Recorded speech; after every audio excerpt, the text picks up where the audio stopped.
What's in your wallet? I'm so old. I'm going to give it a 1 out of 5 explosive hot dog carts. Ritualistic blood magic. Laser shooting chesty statues.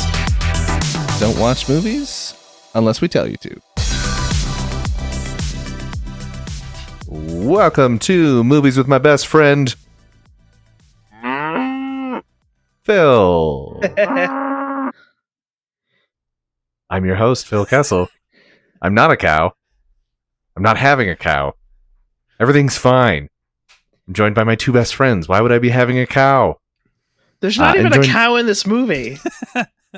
I'm sure there is. Listen, it'll get explained. I'm joined by Craig Norland. Hello. Oh.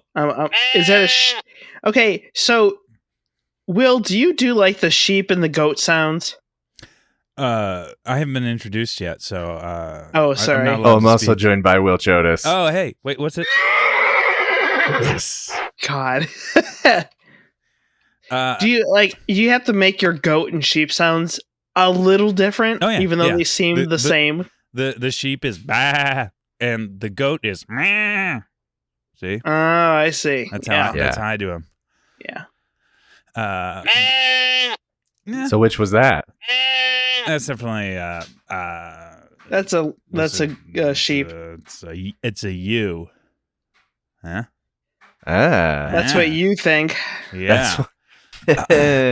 Woo! Yeah. So Phil, you're in a farmy mood. Yeah, I am. There's no reason for that. Yeah. No reason at all. No reason at all. No reason at all. Guys, I confirmed something this weekend that I already knew, but I confirmed it even harder. I really like the desert. Oh, interesting. Yeah, we went. So we went to New Mexico. We drove down to Taos. Jesus, every time we do this. What? Did I say that? Did Jack just abandon you in the desert? I mean, I wish sometimes. I like the desert. It's northern New Mexico, so it's not like desert like sand everywhere and like tumbleweeds. Although we have tumbleweeds in Denver, so I don't. They're everywhere. It's just really pretty, but like the brush on the ground is very like old timey cowboy movie. Taos is a very strange city. It's like you know how things are weird in the desert? No. Like the desert is like, you guys don't know. No, I mean you have to elaborate like just a hair more for me to like. Okay. When you're imagining like the vibe or like like the vibe, like when you're imagining like desert rock music, it's like rock music but like weird, right? Or when you're imagining like a desert person, like a it's a weirdo who lives out in the desert. Yeah, because it is not a hospitable place to live. Exactly. Yeah. House is weird. Yeah. It was very cool. It's like a really artsy community. It's been like a haven for art people for like 100 years at this point. And so there's just like weird art things everywhere, and like half the stores are just somebody's house that's selling the art. We went to a guy's house, and every room in the house was just his art. Wow. Everywhere. And he was just selling it all. Must be nice. You gotta have a haven for it because they did outlaw art like 150 years ago. So yeah, it's true. Yeah. It's true. So do you have contraband behind you, Phil? No, why? Am I just sitting weird? No, is there? There's art. Oh, there's art. You. I see. Sorry. You did a joke, and it went way over my head. And I'll tell you why. Over. I always minimize me. Oh. Because if I don't, I won't stop looking at me, and I get distracted. Because I'm a handsome guy. Oh boy. Do you ever look at me and you're like, "Hey, it's me"? Oh, wait. Hey, is that a mirror on the computer, or am I just a guy in the? Is it just Craig? Yep. Anyways, there's a lot of art. It was a really cool city, though. We met multiple dogs. The guy whose house we were in, who was selling art, got into the first room, and Jack and I were looking at something, and then we hear this poof, poof, poof, poof, poof, behind us, and it's just a Great Dane begging for pets, and he never left our side. Like Jack left the room to go look at the rest of the art, and I just didn't move for like 10 minutes, and she came back and she's like, "Oh, you haven't moved." I was like, "Why would I? I didn't come here for art. I came here for a dog. I just didn't know." And then I tried to stop petting him, and he came after you. He would like sort of very gently grab my hand with his mouth. Oh. And like bring it over to him for pets. Or like he was a puppy. He was like 18 months. But he would like swat at me, and he kept hitting me right in the nuts. It was a silly time. Son. Yeah, It was a silly time. Puppies are like children. Yeah, my kid is right at that height, and he's got all that spastic energy where I am like literally on edge if he is near me because it means I'm going to get tipped in the nuts. You just gotta invest in a cod piece. That's all. I really just always wear a cup. Yeah, I actually looked up. I was like, had this what is like drunken, not quite drunken, but like delirium. There we go. Delirious Google search where I was like, wait a minute. Has any dad ever come up with this idea for like the cup? For saving you from your kids? Like I could go on Shark Tank, man. Like and then that didn't really go anywhere because Sean, it was like there for a little while Jack was doing that, and Sean was small enough that every time he kicked, he would kick me right in the nuts when I was holding him. Mm-hmm. So I was like, hey, this is gonna be a problem soon. See, I feel like okay. Let's talk this out because I feel like you've got a reel here. Yeah, really. I'll play your child. Okay. And I will we'll do like a bit where I punch you in the nuts. Sure. And then Craig will come into frame and he'll be like, "Does this ever happen to you?" Uh-huh. Try Dad Cup. Yeah. I don't know. We'll think of a better name. Yeah, we will. That's something we'll do. Yeah, we'll do this. Yeah, this sounds good. Listen, I'm going to give you a lot of suggestions for your internet fame, and they're all going to be good. Yeah, that's perfect. So speaking of, getting hit in the nuts, have you been to McDonald's lately? That's a real kick in the nuts how expensive it's gotten. Oh man, dollar menu? Topical. More like $1.25 menu. Yeah, more like inflation, more like shrinkation my wallet.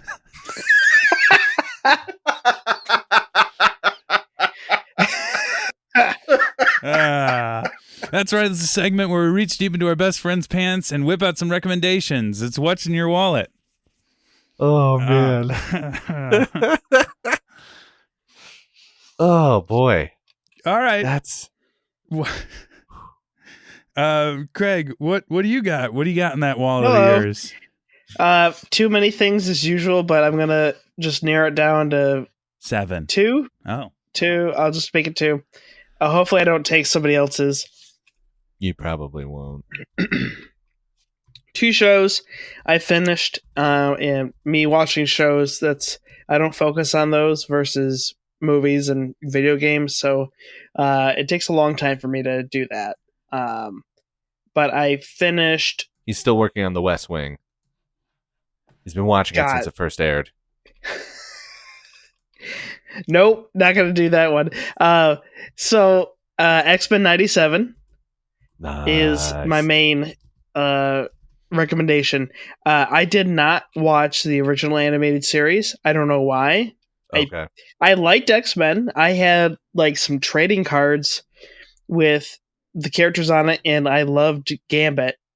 I like the look of Gambit, so like this is my favorite. Everyone else is like, I love Wolverine. I'm like, he's okay, I guess. I was not Gambit. I was the only kid. I was the only kid who liked Cyclops. I had a Cyclops toy, and everyone else was like Wolverine, Nightcrawler, Gambit. Okay. What is Nightcrawler's the best. And I was like, why do you like Cyclops? Awesome. I'm like, because he's a hero.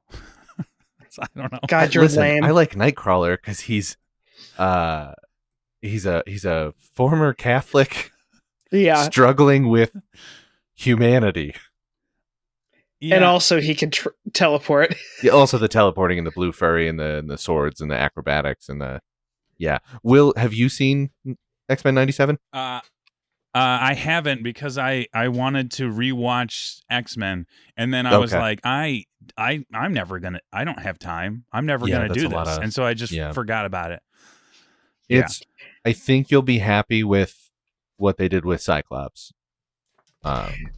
So all I'll say is, without watching the original, like there's a few things I'm like, why does Rogue have powers? Like, she can fly, and she. Oh my god! Awesome. Will's holding up a photo of him next to a guy that looks like the guy who played Cyclops in the X-Men movies, James Marsden, but it's not James Marsden. Yeah, and he's really, really proud of the photo. It is a photo that I took of me and a guy pretending to be Cyclops at Universal Studios, and it is framed and on my shelf. Because listen, they made Cyclops really cool. Yeah, lot to unpack there. Cooler. Craig, she absorbed. I don't think it's Miss Marvel. It's Miss Marvel, like it's Captain Marvel. Yeah, she absorbed her powers and got a permanent badassery at it. Because she held on to her too long. So I had to look up that part. I'm like, what? She doesn't have powers like that. And I'll let you know, I don't think they explain it in the old show either. No, that was pretty just sure something... it opens with Rogue just flying and punching things. She like did that in the comics, and that just sort of became a part of her that they're just like, yeah, she can fly. Don't worry about it. Yeah. I guess it's kind of hard for them in the 2000s movie to make that part of her character. Yeah. Realistically. Yeah. What I liked about it is basically everything. They did take a bunch of different storylines from X-Men comics. So it is definitely one of those, it's like something huge happens every single episode. There's no real filler. There's very little filler. But surprisingly, with all the things happening, I feel like all of the characters get a lot of growth. I think a lot more focus on Cyclops and Storm and Jean Grey, and less Wolverine. Wolverine's definitely on the back burner, which is okay. I mean, he doesn't have to be the main character. I think it was really just the movies that did that. So yeah, I would say definitely check that out. The 2000s movies just really did Storm dirty, because Storm is an absolute monster. She is a total badass, and the movies made her very not cool. And it is a real. What do you mean? She had the best line of all of the characters. What happens to a toad when it gets struck by lightning? The same thing that happens to everything else. What is that, a pig? Yeah. I thought that was you for a second. So keep talking about X-Men 97. Yeah. So how did you feel about it, Phil? So I haven't finished it yet. And I'm now talking about it on the pod, so there's a guarantee that I'm not going to finish it for like 6 months. Oh, sorry. But of what I watched, I absolutely love it. It just reminded me, every once in a while, I get reminded that I absolutely love the X-Men, and I forget that I love the X-Men because I don't really love what we have for X-Men in like the MCU and before that. Like, I really liked the first X-Men movie when it came out. And then X2 was like, oh, there's action and it's fun. And then I watched the Wolverine movies. Isn't X2, I always thought X2 is better than the first X-Men movie. That's what everyone says. I haven't seen it since it came out, and I didn't like it as much. Oh, yeah. But everyone always says X2 is better. Dude, I loved the X-Men movies so much. And then when the third one came out, it was just like, we were like, what'd they do to my boy? You know? Yeah. Yeah. Well, yeah, that left Cyclops, such a, like, Cyclops dies off screen in the first 5 minutes of the movie. I was in the third one. I was like, I wanna turn this off. I hate this. I'm so angry. Well, yeah. what was it? And then they do the Juggernaut meme in the movie. Yeah, they did. That made me so upset. The third movie made me so upset that it retroactively ruined all the rest. Yeah. And then they just kept making Wolverine movies, and they just kept getting worse. Until Logan. Logan. Yeah. And then that was like, Days of Future Past was good. X-Men. Days of Future Past was good. Yeah. It was interesting. It was fun to see them bridge the gap. I like the first of that trilogy. The First Class. First Class, yeah. Yeah, I liked that too. That one felt more X-Men-y to me, and I think it benefits from being. I mean, what did that release like 10 years later? So special effects were like 10 years better. Sure. Yeah. So it's just easier to make the powers work. But I do think it benefits from an animated. Sure. Yeah. Or like in a video game, like X-Men. Yeah, because like. What are those games? Oh, I know what you're talking about. X-Men Legends. Legends, yeah.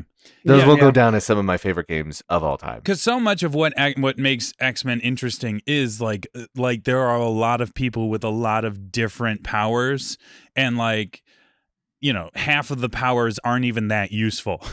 You know what I mean? Like, it's just like people who look like monsters or people who can do fireworks or whatever the hell Jubilee's thing was. Jubilee, yeah. Jubilee. So my other, I'm gonna just real sneak this in. My other recommendation is the TV show Fallout. Yes. That was very, very good. Phil, I tried playing 3 and it was just too barren. Yeah, and I was bored. I mean, I think that's fair. It's a game that like they're all kind of New Vegas is sometimes even worse. Yeah, because it was not like 100% a finished game when it released. I mean, it's Bethesda, so none of them are. But New Vegas was kind of especially guilty of.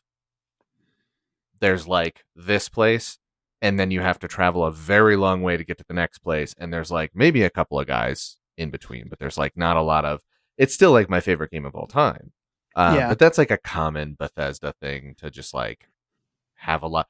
You're not in it for the the stuff. You're in it for the vibe. And so many games have like improved upon the open world role playing experience since, and because of Fallout 3, that like going back to those games, like sometimes I play an old video game and I just I just forget how much my mind would be blown that I was able to be in this space at all. Do you know what I mean? Like I remember playing, I was showing Jack Spyro, and just the fact that you could like kind of go wherever you wanted in like a slightly open world-ish area, and at one point you can go, if you like see a spot, you can like figure out how to get way up on this, like just the fact that you could like do that when like, you know, we were coming from like, you know, Sonic and Mario and all that stuff where it was just like 2D. It was just so yeah, when you play older, even, but you know, obviously Fallout 3 is much later than Spyro, but like the difference is pretty huge. I honestly, and I think I might have texted you this. Fallout 4, as much as people give it a lot of shit, they did a lot of quality of life improvements. Like I probably like that one more just because. Yeah, you can sprint. The gunplay, like the action, is more. Yeah, I actiony. I liked it. I knew people had were like, I don't really like it, and then I started playing. I'm like, why does nobody like this? And I like looked it up, and it's because like diehard like fans of D&D wanted the more sort of D&D feel and experience, you know, mixed with the fact that the character, like the things you could say to a person was like very limited to just like 2 options. So that, and also when you got options to talk to someone, it isn't like in 3 in New Vegas where you get a list of like the exact words that you say to the person. Yeah, that's always annoying. You click on, you get like a yes, a no, a yes sarcastic, and a no mean. Yeah. And you click on the yes sarcastic, and then that person now hates you. Yes. Even though you've agreed to the thing. So people do like bits about it all the time where it's like you click yes and the person's like, yeah, I think I'll do that for you, you stupid piece of shit. And the guy like making the videos like, well, I didn't mean to say that. Yeah, I ran into some of that because I went with a charisma build because I was like, I don't know how to play these games. I always make terrible choices when making these types of characters. And yeah, I'd run into that. I'm like, okay, I'll do something here. But my charisma was so high, I like got out of a lot of fights, you know, and it sort of like it felt like, oh, well, this isn't fun. Do you know what I mean? Like, I wanted more stuff to happen as a result. And like, I would find the people later that I didn't kill because I didn't get into a fight with them. And they would just I'd be like, hey, it's that guy. And he'd just be walking on the street. And I'd just be like, what's up? And he'd just be like, well, I don't. Killed you. It's like, I this is my life now. And I'm like, oh, so like, well, this isn't interesting. I might as well just kill you now if you still got that good gun, you know? Yeah, I do think with those games, they sort of, and this goes for basically all Bethesda games, they all just want you to be a sneaky long range. Yeah, yes. When it's Elder Scrolls, they want you to be a sneaky sniper. Yes. Because it's the sort of easiest way to get through everything. And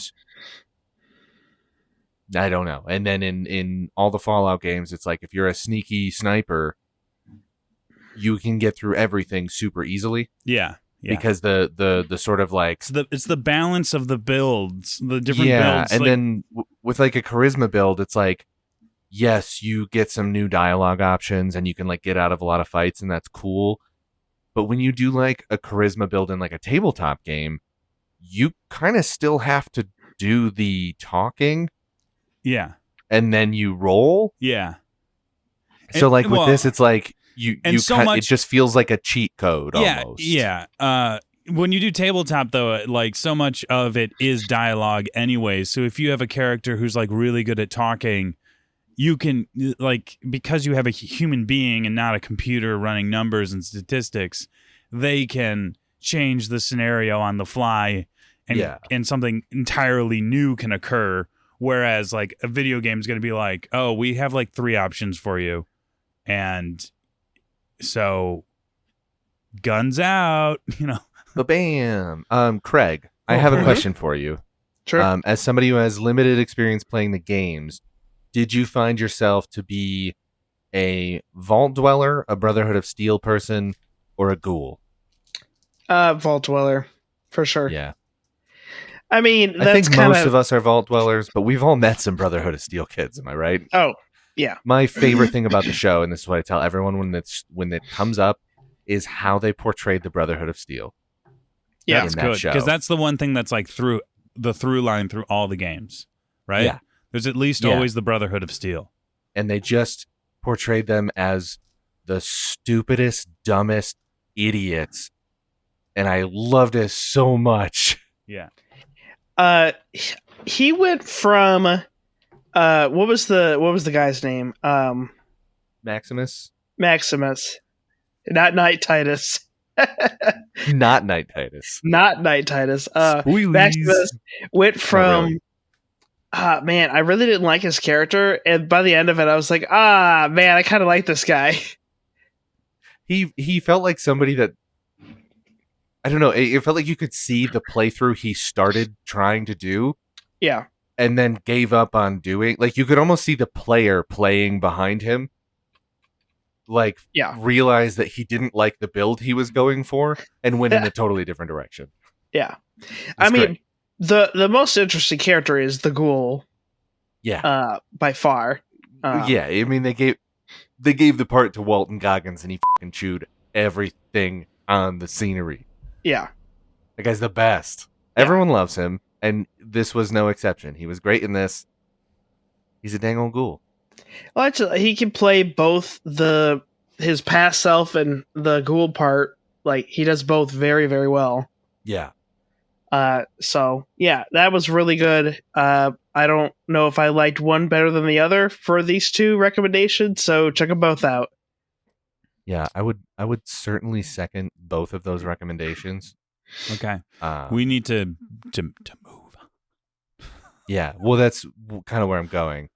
Right. Sorry. I didn't I didn't come prepared. Oh, you? So okay, Mister. He's calling you a jackass. That actually worked out really, really well because I don't know which ones I loaded onto which button. Okay. So the fact that it came up with a donkey, aka an ass, that was good. No, so I had started X-Men 97 since the last one, but I haven't finished anything. So I didn't really have anything to bring, but those two recommendations are like the two best things that I have watched recently, even though I haven't finished X-Men 97. So I'm just going to coattails onto Craig's recommendation and double up. Oh, they were good ones. Or if you want to give me one of them. No. That wouldn't be fair. I'll we're ride the sharing coattails today. Yeah, we're sharing. Sharing is caring. That's right. Speaking of caring, Will. Yeah. What's in your wallet?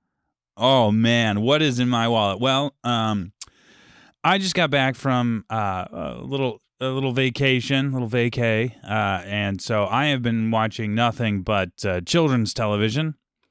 So I don't really have a lot of new things, but I have been playing a lot of a video game called Ys 9 Monstrum Nox. D's nuts, monster nuts. Monster nuts. That's right. D's nuts, monster nuts. No, it's Ys, spelled Y-S, because who knows? Yep. It is obviously a JRPG, because only JRPGs are named nonsense like that. So this is the latest installment in the Ys series, which is a Japanese action JRPG. I mean, you don't need to tell us, Will. We already know all this. Yeah, absolutely. These games are interesting because I never. So the first one I played was Ys 8 Lacrimosa of Dana.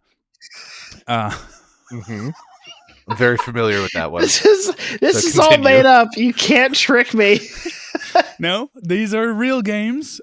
They are fun because I don't know if anyone else who like is into JRPGs, which would be neither of you guys, but anybody listening, like it sort of feels like Japanese developers were sort of like they got to the PlayStation 2 and they're like, we're kind of like, this is the edge of innovation. We don't really need to do anything past this in terms of graphic abilities, and so they just like ported everything, like put everything on handhelds in Japan, and so like all like even like.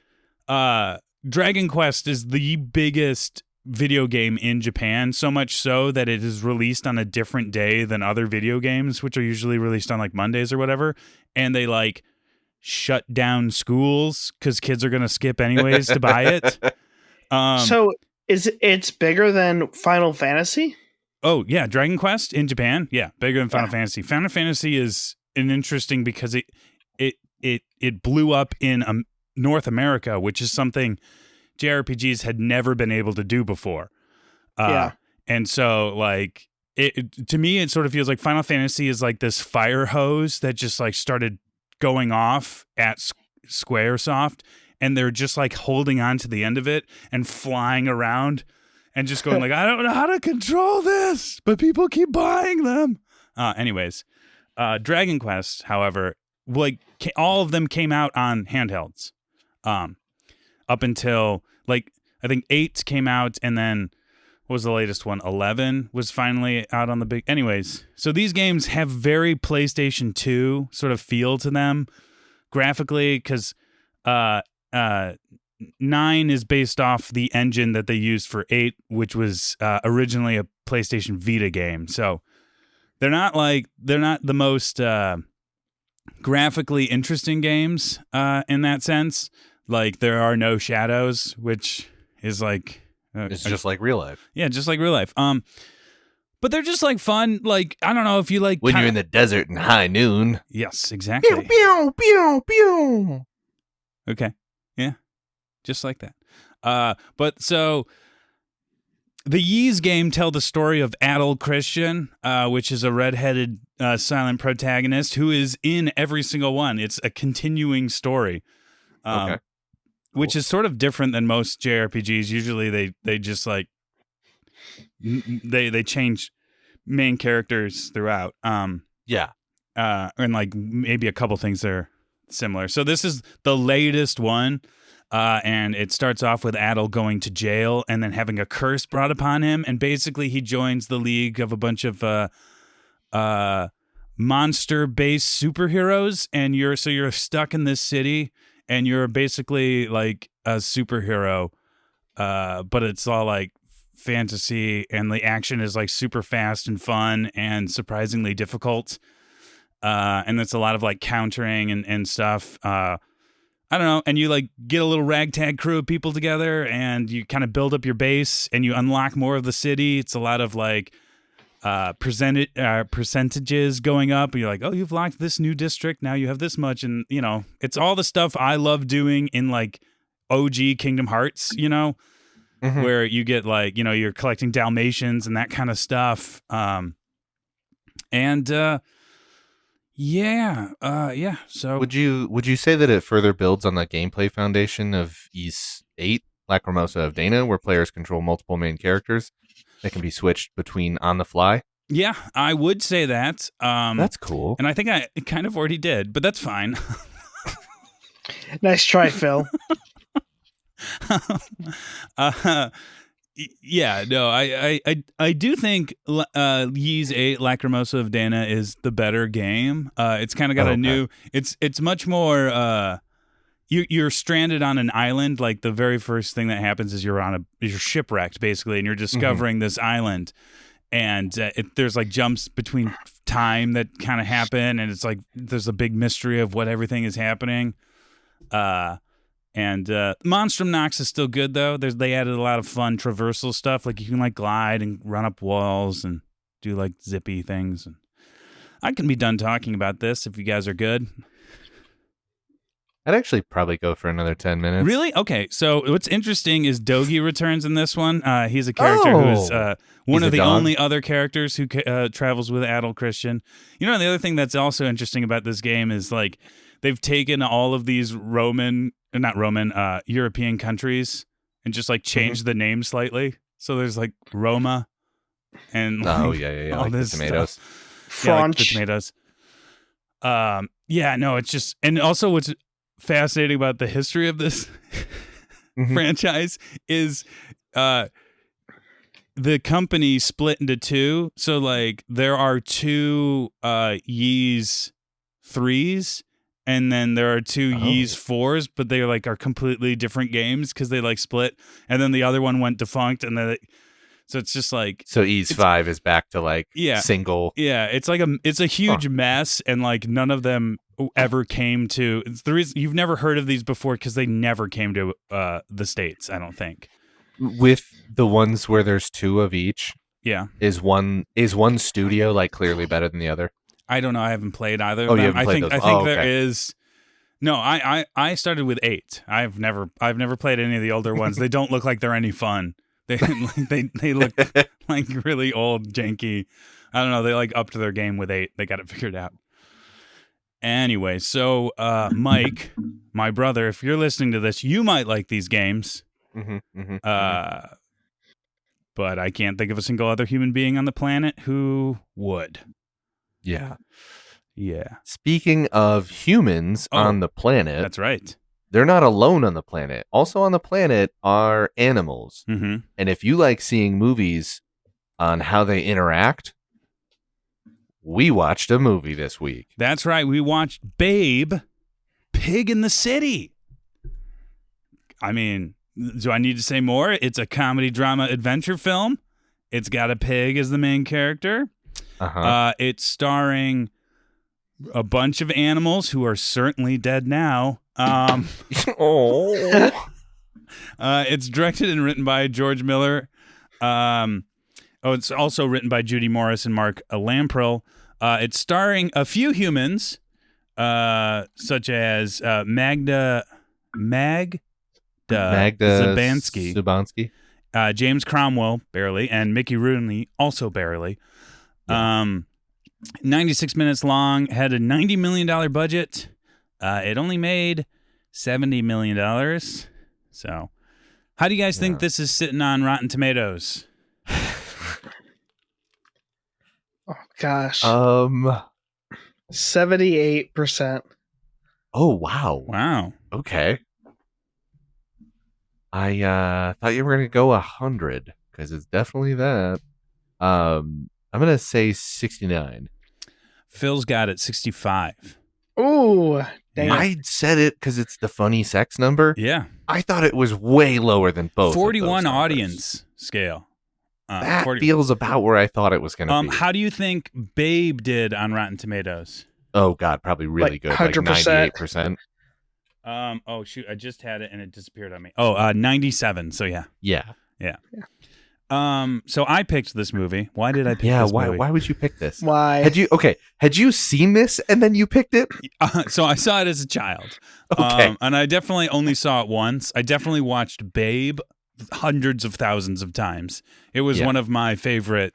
I loved anything with animals, especially talking animals. And this was one of those movies I think we like rented on a vacation, so like the whole experience was just like bizarre because you're like in a hotel room watching a movie, and I don't know. Yeah. And the reason why I picked it is because I like George Miller, because he's the Mad Max guy, and this one was one that he directed and wrote, as opposed to the other one which he just produced. He didn't direct it. And I had heard from like some other like in podcasts, people just talking about like, have you rewatched Babe Pig of the City? Like it's wild. And I like was having memories of it. I was like, oh yeah, it was really weird.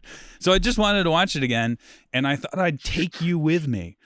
And I have to say, it's not a good movie.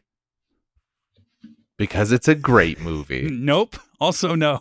I don't. No, I don't think it's a bad movie. Like bad movie. It's just like such a run of the mill kids movie, where it's just sort of like gags followed by silly gags. You know, like there's. Okay, so I loved Babe as a kid. I watched it again recently with my son.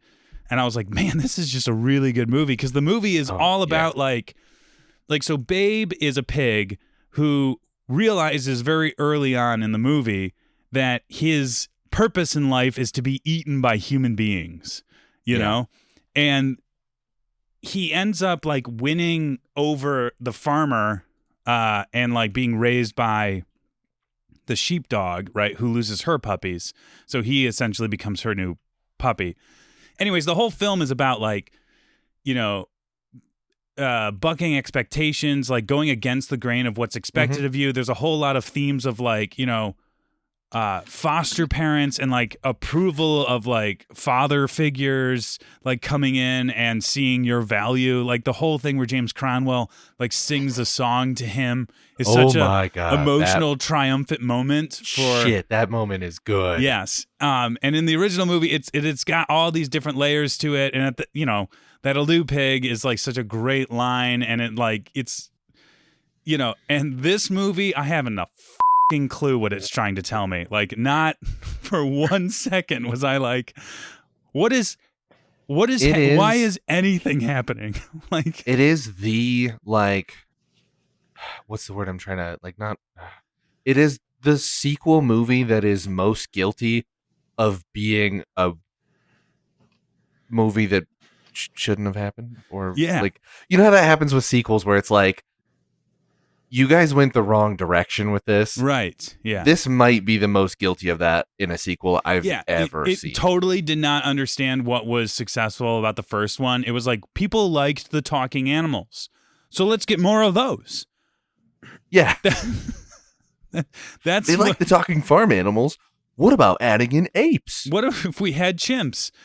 Will people find that too weird because they're too close to humans and it'll fall into some strange uncanny valley? One's if we've made them dress like humans the whole time, and then in the third act we took all their clothes off, so they're walking around without clothes on, and you have been seeing them with clothes, and now you're like they're just naked. Oh my God, do I think these are humans? I don't like this. I don't like how this is making me feel. Yeah. So, Will, you obviously loved it. Craig, what are your thoughts? When was the last time you saw the first one? Oh, the first one probably a couple of years ago. Okay. Because I saw that a bunch of times, and I only saw this once as a kid because it was strange, and I was not super memorable in my mind, and I'm having the same thoughts again.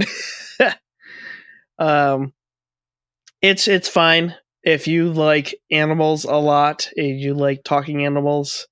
But otherwise, it's kind of a depressing movie. Like a darker tone to it, which is there are multiple times where I thought I was about to watch an animal get hung to death or drowned. That shouldn't be happening in an all ages movie. To be fair, I'd argue it shouldn't be happening in any movie, but it certainly shouldn't be happening in Babe, Pig in the City. I mean, to be fair, like Babe is a pretty dark film. Like that's true. His mom isn't. He's torn away from his mom. Like there's like a lot of like mothers being taken away from their children. There's a lot of like talk of like your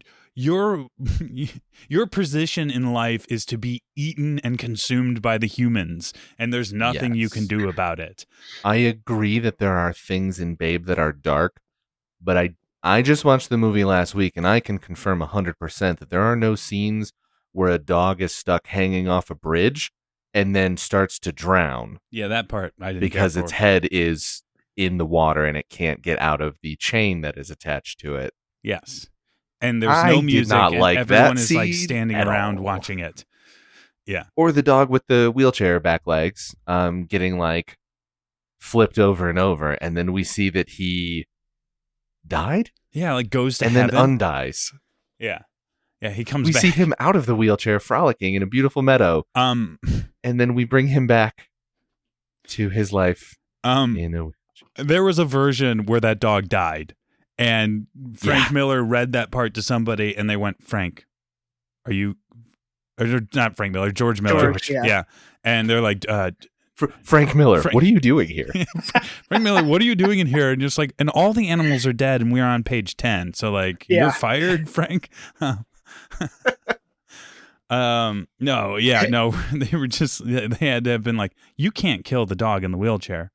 Well, why not? It fits for the story. It's like, you cannot kill the dog in the wheelchair. I'm sorry, do you think the dog would survive this? Yeah. Oh, man. So, Phil, I guess, what's your general thoughts? And then I don't know if we want to do a little bit of a plot summary. Yeah, I think we're going to need to. I watched it an hour ago, and I still need to figure out what happened. This movie is buck wild. This movie is one of the most unhinged, weird things I've seen in a long time. It is not a good movie, but I did enjoy the experience of watching it, and I will say 100% I would pay an obscene amount of money to get an anime adaptation prequel of this universe and where this clown family came from and this hotel. Yeah, I'd watch that. I want that so bad. I was telling Will when we were watching it, it had a lot of delicatessen vibes to it. Oh, yeah. I can see that for sure. Yeah, it has an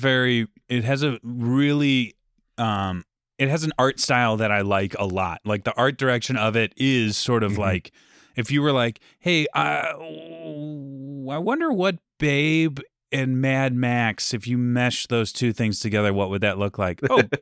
Oh, Babe, Pig in the City. Oh, this. Oh, wow. Yeah. I liked that in the first one, you kind of can't really tell where it's supposed to be taking place. And I looked it up, and it's like, it literally is described as Australia meets the U.S. in a weird hamlet in England. Right. Yeah. It's supposed to feel. And you like watch that. the movie, you're like, yeah, no, that tracks. And then this movie happens, and he looks out the window, and it is literally a mashup of England, Australia, and America. And it is really weird and cool. Yeah.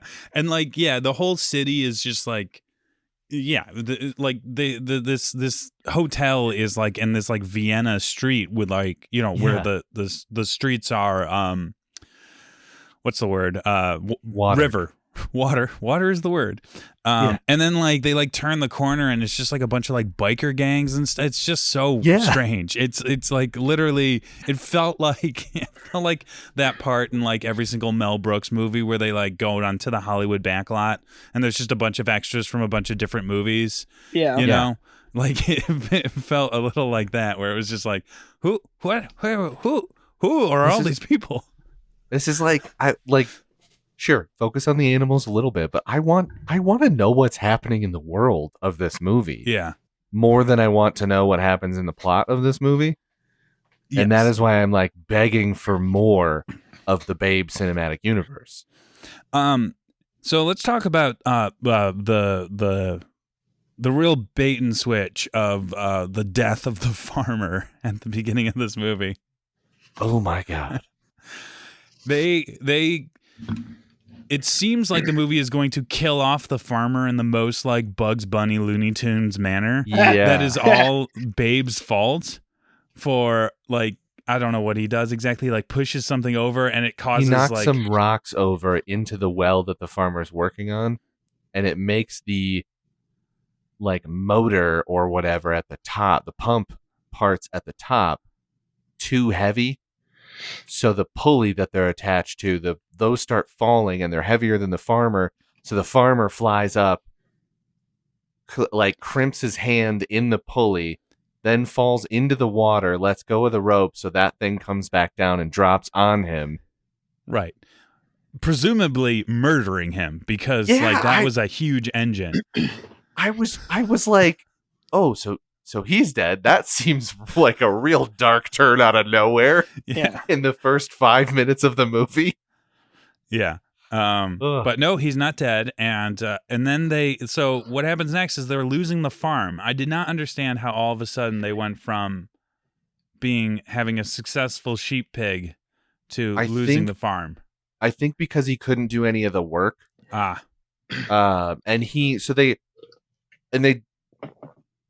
One of my favorite parts of rewatching the first one was he just like invents a bunch of weird gizmos around the farm and they never explain like how things work. They never like talk about it.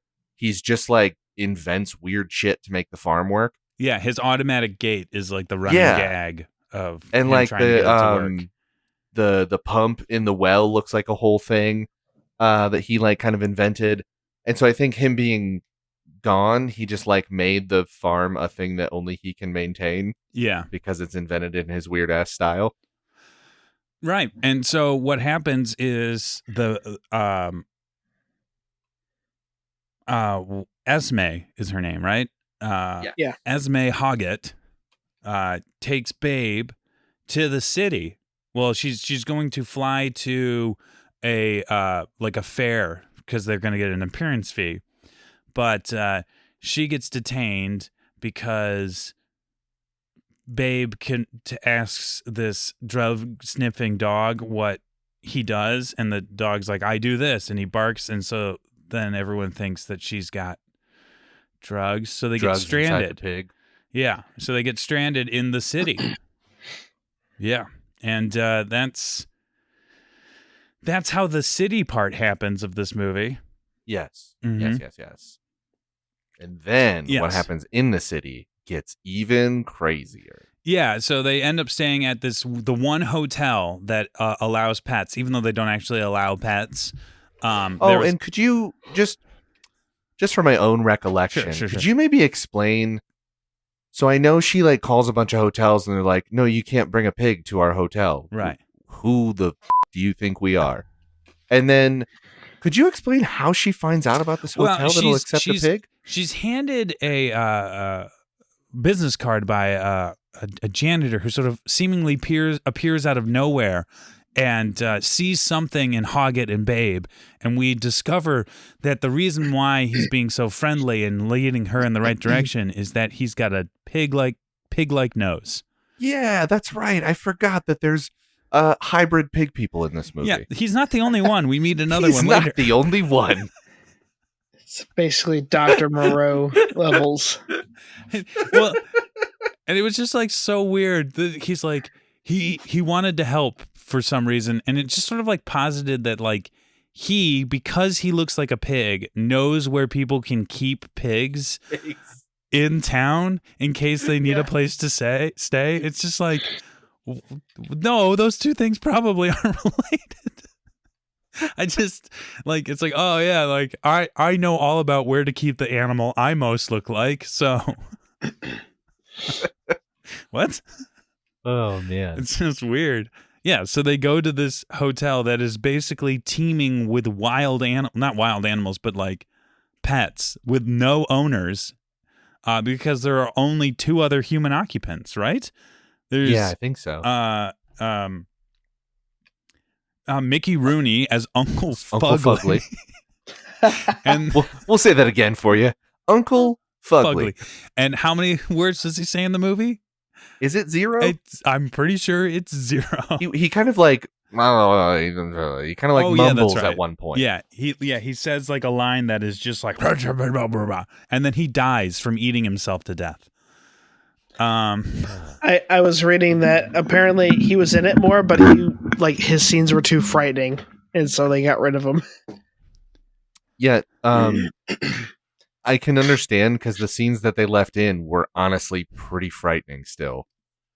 If that's the least frightening that they had to work with, I do not want to see the rest. Yeah, Mickey Rooney, Uncle Fugly is a clown, and if you're wondering what his makeup looks like, just imagine John Wayne Gacy. Oh God! Do not release the Uncle Fugly cut. Please do not. This is one of those movies where it's just like everything keeps going wrong to the point where you start getting annoyed with things just going wrong for the sake of the plot. And like Babe is kidnapped by a bunch of chimpanzees, and because of that, Esme goes out to look for him, and then she gets arrested. Like everything, like Esme has so much stuff happen to her. Because not always because of Babe, but like she gets put through the grinder in this movie, unlike what Babe should have been. Yes, because damn. Okay, damn, dark. And it is so interesting because she's like sort of the villain in the first movie because she's the one who does like the slaughtering and the cooking of the animals. She's like not convinced until the absolute end. Yes. That like it's worth it that he's done this, and she's like freaking out in the first one at the end of the movie. Oh yeah, the Babe scene where really she's watching the sheep event or whatever, the dog sheeping event, whatever it is. Yeah, the dog sheeping. With all of her friends, and she sees that her husband has brought the pig. It's a very funny scene because she's like, oh God, you know. But yeah, no, in this one she's like, and Craig the whole time, like, so he just kept going like, oh boy, right, but like, what are they gonna do about the money?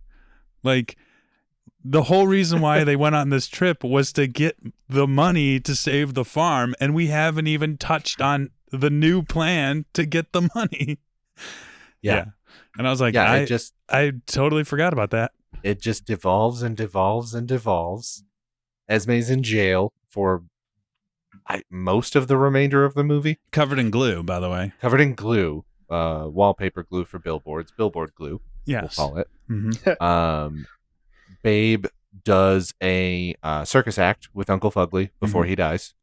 Babe ruins it and lights a bunch of stuff on fire in a children's hospital, as one does. Yep. Because when you ruin things, you got to really ruin things. Yeah.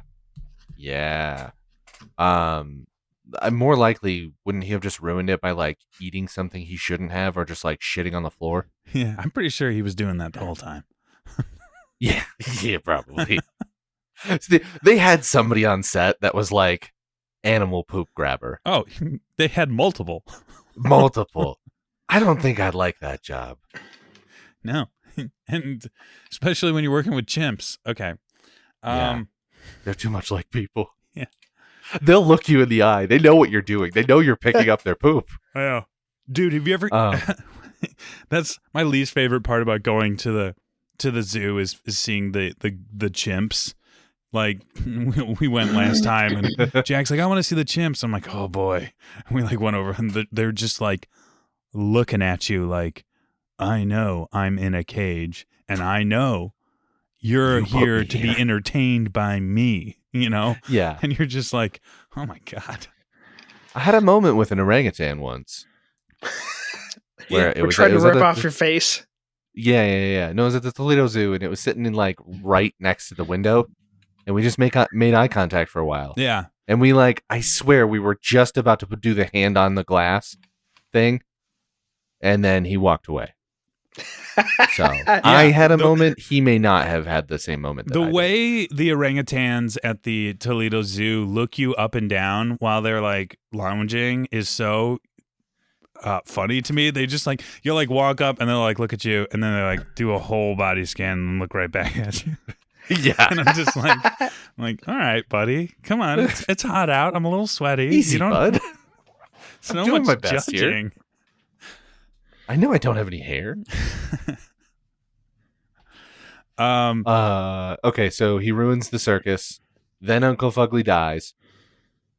Then Esme, or the hotel lady, that's her uncle, so she leaves with him. Oh, yeah, so she leaves because it's her uncle. She leaves a house full of cats, dogs, chimpanzees, a pig, one orangutan, a couple mice, like completely unattended. And like flash forward a few hours later, she comes back and they're all taken, and she is surprised that this happened. And also doesn't seem to know where they would have gone, even though there is a notice on the front door that says where they've gone. Yeah. Yeah. She also didn't leave them any food because they're like looking for candy. Oh boy. Yeah. So they go to look for candy. The chimps go to look for candy. Babe's like, oh, I want to come with you. And they're like, no, you're a pig. You don't even have hands. What are you going to do? And he's like, oh, I'm going to do something. And then they sacrifice Babe to 2 vicious dogs so that they can get into the supermarket and steal a jar of jelly beans? Yep. Okay. Just had to confirm that. And then the dogs chase Babe, and it's a whole thing. And then this is where the scene comes in where you're like, am I about to watch a dog get hung over a bridge and then drown itself? And you are. You are watching that, and then Babe goes to rescue this dog. But when he pushes the boat towards the dog, they do an underwater shot, and that dog isn't moving. So that dog kind of died. We watched the dog die on screen a little bit, and it was gross and weird. And then he rescues the dog, and the dog is like, oh, I owe you my life. I'm a gangster pit bull. But now I'm your friend. Then they share the food, which is, again, jelly beans. Historically, not good animal food. Or not good human food either. Just not food, really. It's really not food. It's really not food. It's about the worst thing they could have grabbed from the supermarket they snuck into. It's edible. It's edible. Ish. Digestible? Well, yeah, I suppose. And then they're making so much noise that the mean lady across the water street, who is reasonably upset that there is a hotel filled with wild with animals. There's hundreds. Unattained There's animals. 50s. There's 10s. Yeah. She calls the cops, which in this universe are like a militarized force wearing like military uniforms. Yeah. And the vet comes with them, who I think is a supervillain, but they don't go into it. Oh yeah, the vet. And then because like she lures the chimp in with the radio in like a really devious way. Before that, the monkey gives birth, right? The chimp gives birth. Oh yeah. Oh God, how could I forget? The chimp, who we've not mentioned, is pregnant because they didn't mention it until this point in the movie. Gives birth to 2 chimps, little baby chimps. It's awful. They were unsettling to look at. That is for sure. It's uncanny valleyness because they're like talking like human beings, and they're like standing in clothes. They're wearing like clothes, and like And it's just hard to look at, hard to watch. I didn't like it. Then when does Ferdinand come in?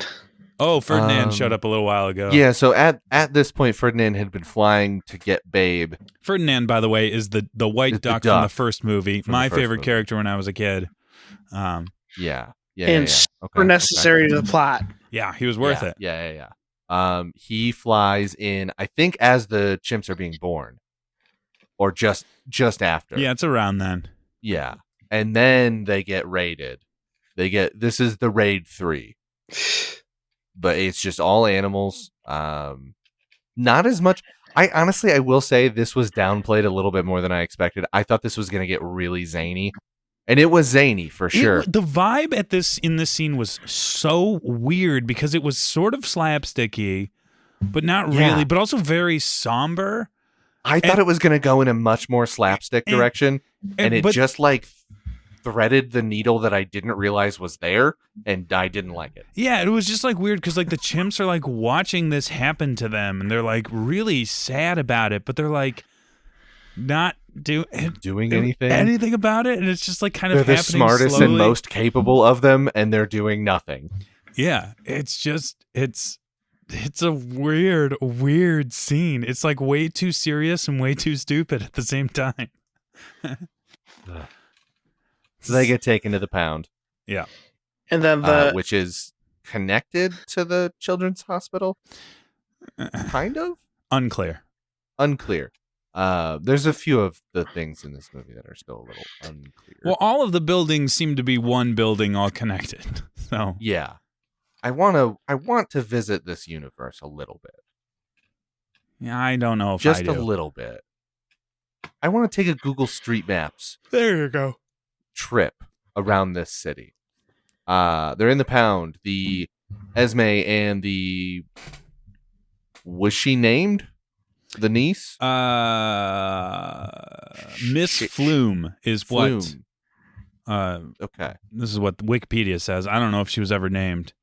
Okay, so Esme and Lady come back. They're like, "Oh my god, where are the animals?" And then the lady's like, "Oh, probably my bitch neighbor." And then Esme's like, "Oh, no." And then she goes over there and she's like, "Where's my fucking pig?" And that it gets really like there's a lot of swearing just in this point, and it's really very strange. They hadn't been doing it until then. And then they take a bike. Oh, sorry. She starts wearing Uncle Fugly's clothes because her clothes are covered in glue. Yep. She brought a suitcase. That's true. She did. And she said, "Hey, do you have any clothes that would fit me?" And she says, instead of, "Oh, do you have a suitcase here, ma'am?" She says, "Oh yeah, you can wear my dead uncle's clown costume."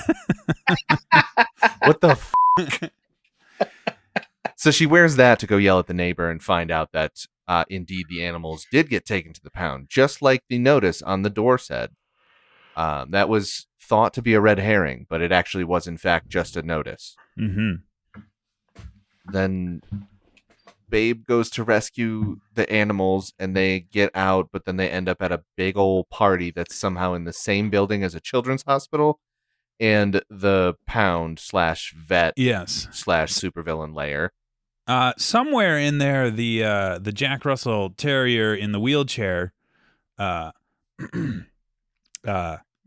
takes a ride. It takes a ride and almost dies, goes to a bit of an afterlife, and then comes back and is completely fine. And it's just like, all right, I'm just going to keep going. And yeah. It all makes sense. It's all the banquet is so weird because, they're bouncing everywhere and it's just zany fun. But like the guys there care way too much about having Babe. Like they keep like grabbing Babe. Okay. It's like they are trying to insinuate that this chef at a restaurant that's currently having a banquet is going to kill, bleed, and cut up and like butcher the pig on site and serve it to these people. Is the thing that I feel like they're trying to say with the chef wanting the pig. That's not how that works. He's not going to go in the back kitchen and kill the pig and slaughter it and harvest it there. That's not how that works. Yeah. It doesn't make sense. Yeah, it was like really weird because just like all these like seemingly guests were all of a sudden like, I know what I'm going to do. I'm going to get involved in this conflict with this live pig. I want this pig too. One of the people wants the pig because he knocked over the champagne tower. Right? The guy who was building the champagne tower is also going after Babe? No, he's trying to protect the Did the champagne tower ever fall? Oh, maybe it didn't fall, but he's swinging at one point. Yeah, I because he's covered in cake. Unless that's a different guy. I was not paying attention at this point. This part, I was paying attention, Will, and I also don't know what was happening. And like they just every kept time swinging. Esme swings in, the person stands perfectly still so they can get got. Yeah, and then doesn't get got. Yeah, because she just bounces around him. I don't. It's at the end of the movie. Please tell me it's the end. So that's that scene ends with the chimpanzee dropping one of her babies from a very high height. The chandelier falls, and one of the chimp babies is still up there, and they're like, in this all ages movie, there's a chimp looking for the child and just says to the other chimp, "Yeah, I must have dropped it." I must have dropped one of the chimp babies. One of my babies I just had an hour ago. I must have dropped it when I was hanging on the chandelier at this gala for veterinary supervillains that's attached to a children's hospital.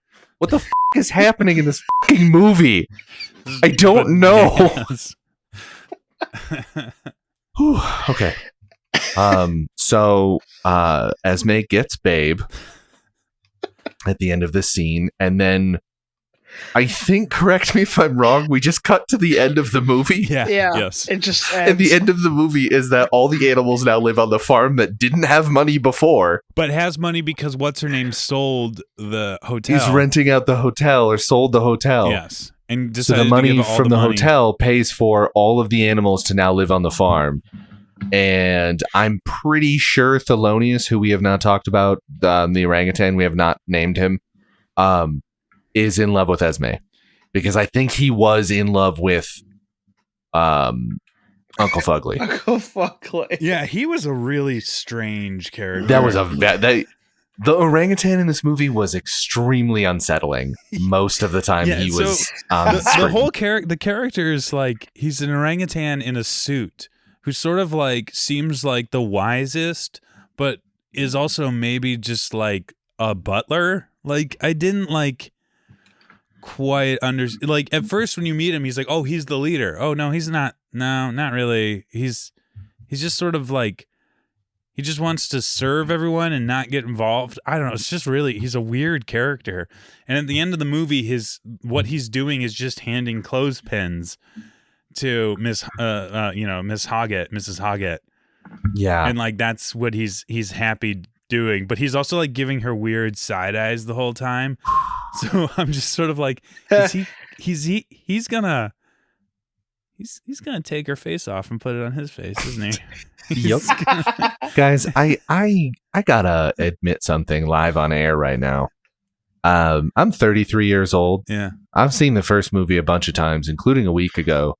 I watched this movie an hour and a half ago. I just realized their last name is Hoggett. And the movie's about pig. Yeah. I feel tremendously dumb right now. Is it a new feeling, Phil? No, it's extremely familiar. It's irritatingly familiar. But yeah, that's my wow. Yeah, so this movie is, it happened. It's certainly something that we watched. Yeah. I truly want, there's a part of me that needs to know how this universe is put together. Yeah. And like, I really would love a weird anime adaptation of something happening in this city with that hotel as like the backdrop of all. It's just such a strange, it's got like weird delicatessen vibes. It's got weird, like, I don't know, like far future vibes because the earth is like flooded. Yeah. And this clearly maybe American, maybe Australian city is mostly underwater. Like, I want to know more about this universe. I just didn't want this movie to be what I saw from this universe. Yeah. The new Wonka movie's kind of like the same thing. Kind of the same vibes to it. Yeah. To me, I feel like with weird worlds like this, it's always less is always more. Yeah. Because like the second you start to like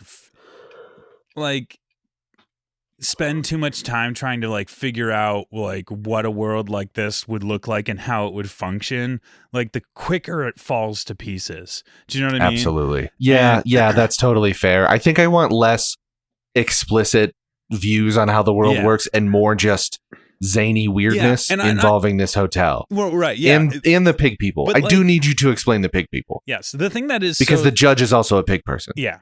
The other thing that's so strange is like that this is a follow-up to Babe. Like this, you know what I mean? Like the setting of this movie is the exact opposite of the setting of the last movie.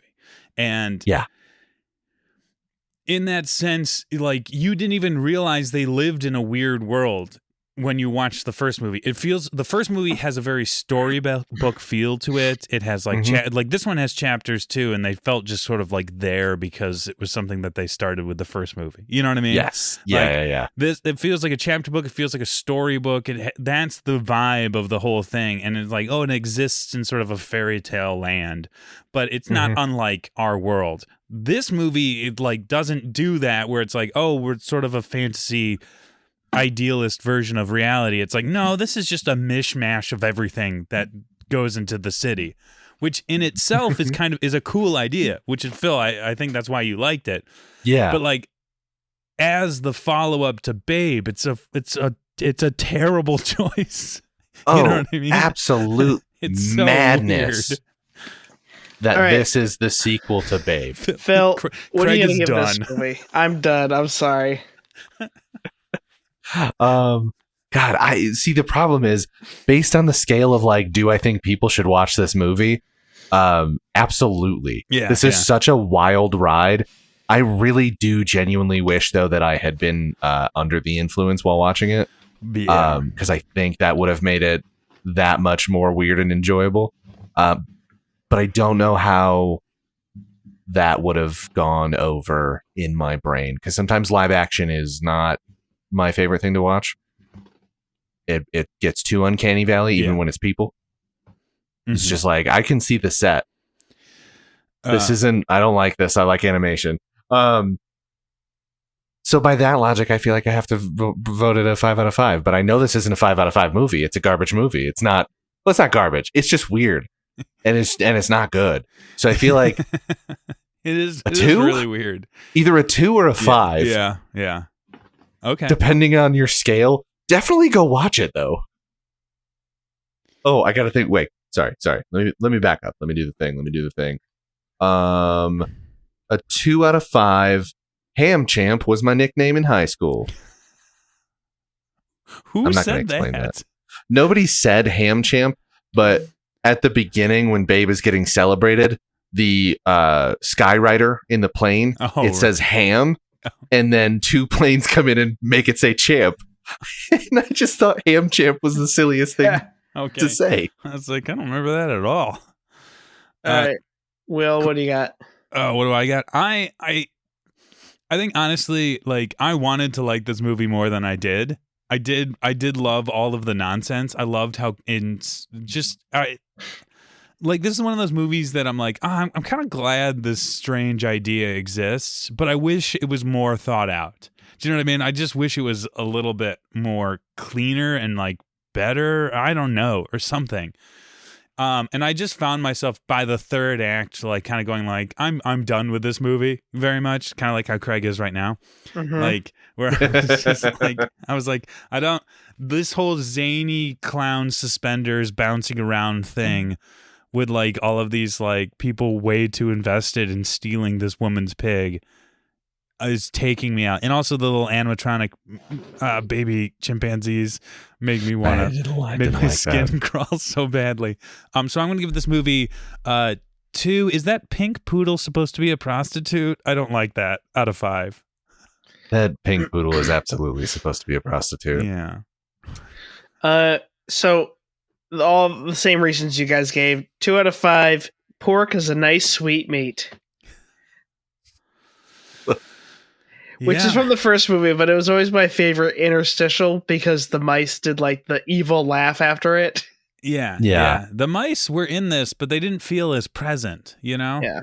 Like they were like they existed as like the sirens or the is that what it is? Not sirens. Like sort of like the Greek chorus. Muses? No, like the Greek chorus in you know what I mean? Like sort of telling the story. I don't know. Yeah.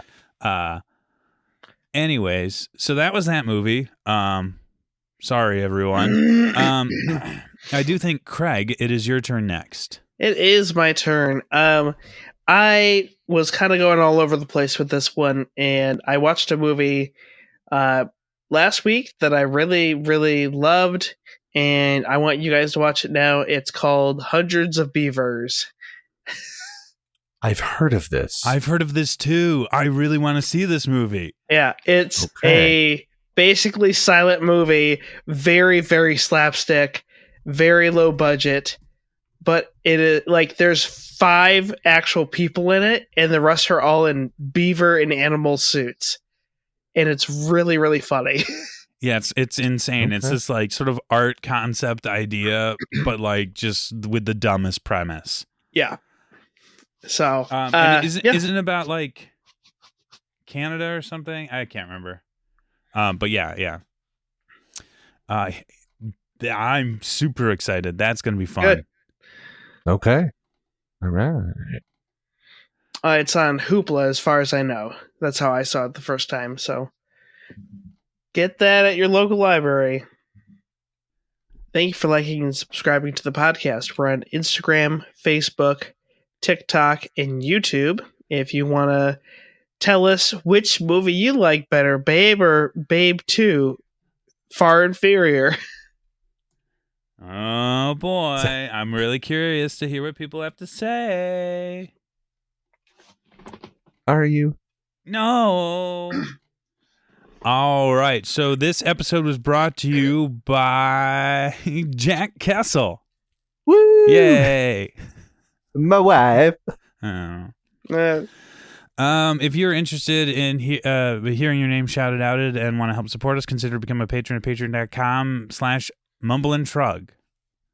If you like what you heard, consider leaving a review on Apple Podcasts, Spotify. Like, comment, share, subscribe.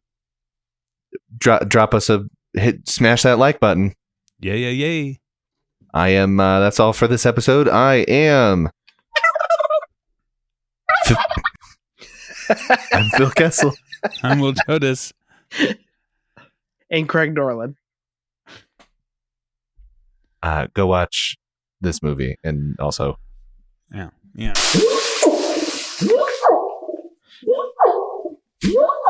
What is that? That's an orangutan. Oh, yeah. No. I hear it. Yeah, don't keep monkeys as pets or chimps as pets. Don't put great apes in cages. Just free all the apes, please. Keep them out of acts and things and TV shows. Just we can have Andy Serkis do all the chimps. Just have it be Andy Serkis in all the zoos and as pets. Yes, and all that. Just don't do it.